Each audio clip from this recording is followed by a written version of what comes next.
when you go out and you're somebody else when you come in.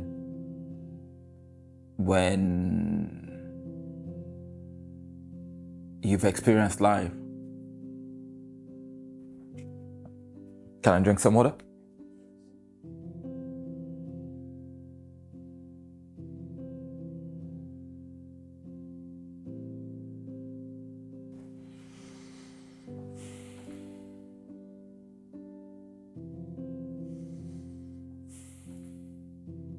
I came back to the UK aged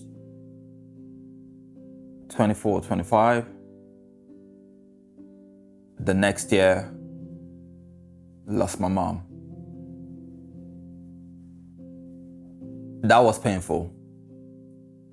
I'm one of two kids, the last one.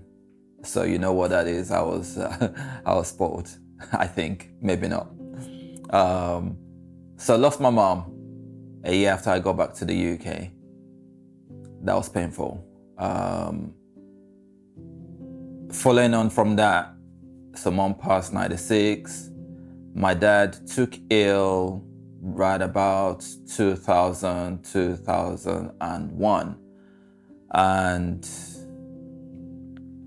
wasn't too sure what was wrong with him. You know, based in Nigeria, we were here in the UK. We thought Dad was just having a moment of losing his wife, you know, and we did not know he was already suffering from Alzheimer's dementia. So we had no understanding of that at all, you know. He wouldn't return home 2-3 days. So there was a period I had to travel to Nigeria regularly. You know, I'll get to Nigeria, go to where he was staying, see him maybe the first night, or there was actually a time I traveled back and he was nowhere to be found. And his brother would be like, oh, that's what he does regularly. I'm sure he's got someone's house that he goes to, a girlfriend or something. But how will he then reappear and he's looking very dirty, looking very unkept? And I think that on the last trip to Nigeria before we brought him down, when I saw him, I said to his brother, I said, he's not well. He's not well. And the comment or the feedback I got was, kí ló mean? How, you know, like, how would you say my brother is not well? You know, so being depressed about the situation, haven't dealt with moms, now seeing my dad was a top man.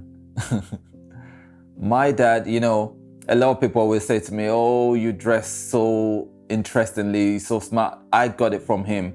My dad was what's the word now? My dad was impeccable with his dress style, you know. Who wears a cowboy boot in Nigeria? My father did, you know. And he had a style about him, you know. My dad smoked a cigar. That was who he was. He was Mr. Cool, you know. When my dad was going to come to the UK, obviously he's not about his wits any longer. My dad was put in a jacket. Rephrase, my dad was put in a coat. Do you know what a coat is? That is painful. My dad came in a suit, sleeves up there, tight, belly shooting out. And I was like, that's not my father. That is not my dad. That's painful. That is still painful. So seeing my dad not in his full self was another element that led to further depression, but I never confronted it. I could not confront it because I didn't know that was what it was. You know, and it was only in later years that oh wow, that was what was happening. Myself and my sister could not talk. We could not see eye to eye. That is my best friend right there. That is my mom right there. When I refer to my sister, yes, the gap between us is only about a year and 4 months, but she takes care of me. She looks out for me. She's very protective of me. But would you believe there was a period where we could not see eye to eye? Little did I know I was dealing, and she probably was dealing as well. So yeah, my dad then came to the UK. Thank God for treatment and the NHS. We found out clinically diagnosed Alzheimer's, dementia, and we were going to get him on, or we got him on some treatments, but we needed to then take him back to Nigeria so that we could get his papers sorted. 2 weeks after he got back into Nigeria, I think I only stayed about 3-4 days. 2 weeks, oh, your dad has gone again. We've not seen him in like 5 days. Why? What happened? I told you he's not too well. You need to monitor him. That. Oh no, we went to the bus station together to pick up some newspapers. Now, if you lived in Nigeria, the way it is you're not going to the corner shop to pick up your newspaper. At the bus station, the newspaper vendor spreads his newspaper. Loads of people who can't afford to buy it stay there to read what it is they want to read for the day. The bus station is not organized like it is in the UK. So the bus station was heaving with people. 2 elderly people go to the newsstand, pick up newspapers, looking at what is said today. And my dad's younger brother says, the next thing, he was like, my brother's not next to me. Looked around, couldn't find him. He'd walked off. And that was in 2001. It's 2024. He's not returned.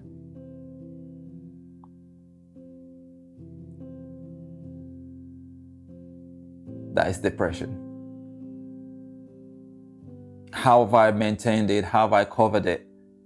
There are a lot of the times I come out, I'm smiling, I'm doing live, I'm carrying on, I'm doing what it is I have to do. But there are a lot of times I also go back and I cry myself to sleep. I cry myself to sleep because I lost my mom at a younger age. And the one that was left, I think the painful thing is, even though he was present, he wasn't available. He wasn't available in his mind. So I had no conversations with him.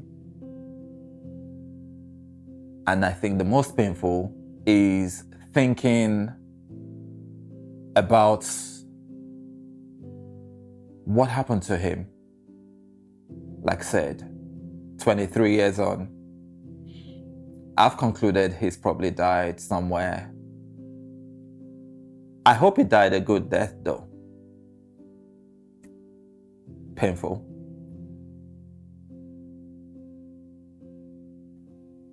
Thankfully, I wasn't pushed to the path of not feeling good enough or valued enough. I wasn't pushed to the extent of that depression where it is I would want to take my own life.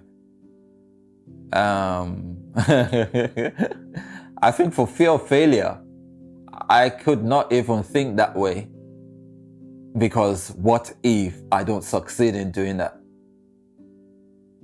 So it wasn't something that occurred to me. And I'm thankful that I wasn't pushed to that point, because I've seen a few people that have gone that way, and it's painful to see the impact that it has on the people left behind. So yeah, I'm thankful that I didn't have to go that deep. I mean, it got to a point where it was recommended that I sat with a therapist. I went, sat down, 20 minutes in, stood up, extended my hand to the therapist and says, "Thank you for your time. I don't know what you're looking to get from this. I'm not getting anything from it, but I appreciate your time." It was meant to be six sessions, but it ended up just being 20 minutes. And I walked out, and that was the last. Even though I'm British, I'm still very much Nigerian. And my Nigerian mind kicked in. Like, what's the benefit? You know, the funny thing, it's what I do today. I talk to people. I sit with people. We talk through situations together. But at that time, 2001, 2002, I did not understand what the benefit was. My interesting relationship with Whitechapel. Whitechapel, I love you, but it's always difficult to go to Whitechapel or get on the train district line. I literally shut my eyes between Stepney Green and Aldgate East, because that is, Whitechapel. Not a brilliant place to be. So day to day for me was just go out, do life, come back in. This was before I got married. In your four walls, cry yourself to sleep. It was painful.